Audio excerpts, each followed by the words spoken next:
नमस्कार जय जगन्नाथ सांग मैंने मु गामली बो अनु तो ये देखो मो पु बहुत खुशी अच्छी कहीं आज आम गोटे जगह जाऊँ जो बुलाया कहला मैंने कान्हा मन तो बहुत खुशी थे तो है पूरा संध्या 6टा आम माँ झीटी आसलु नापी टेक्सनारी जिन किसी कहीं आम गाँव में नुआ दुकान खोलाई तो यही दुकान में बहुत भेराइटी जिन थे आसिक देखला बहुत भिड़ भी होता तो आम जो नापी चाहूँ से सब भी नेलु आम निज किसी टेक्सनारी जिन किनापी चाहूले आमको मार्केट जाक पड़ता कितु एवं सुविधा कौन कि गाँव में हो जाए आमको बेसी दूर जावाक पड़ुनी जिते इच्छा आम से आसिक ये किसी ना भी नहीं पारू तो एमती किसी मुझे देखिली किसी स्त्री लोक ये नौले आम तो जहाँ किणाकिणी कलु से सब आपको देखी तो ये देखो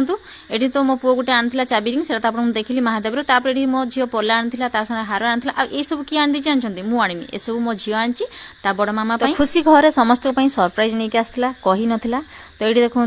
ता जेजेमा हार नहीं आसला पिंधे भी देला तो सी बहुत खुशी हो गले खुशी एत गुड़ाई टंका कौटू आना सी जो लिपोनाट तैयारी कर किसी रखी आ समस्त कहला मुझे नहीं आसबि किसी ना कि सरप्राइज दब ता बड़ मामा जो पलाटा आनी सीटा पूरा ठीक हो गला आ सी पिंधिकी बहुत खुशी हेले जाओ एमती खुशी मो झील पर सब था कितु एवं नुहे एवं तार पढ़ा अच्छी कहीं 10th क्लास एग्जाम आगे अच्छी भाई मो किसी आनी कि मो भी आनी देखो ये सार्टा तो मुझे पिंधिली तो आपको केमती लगे देखो ता पसंद से आनी मतलब कि जन ना ऑनलाइन ऑर्डर करता ये सार्टा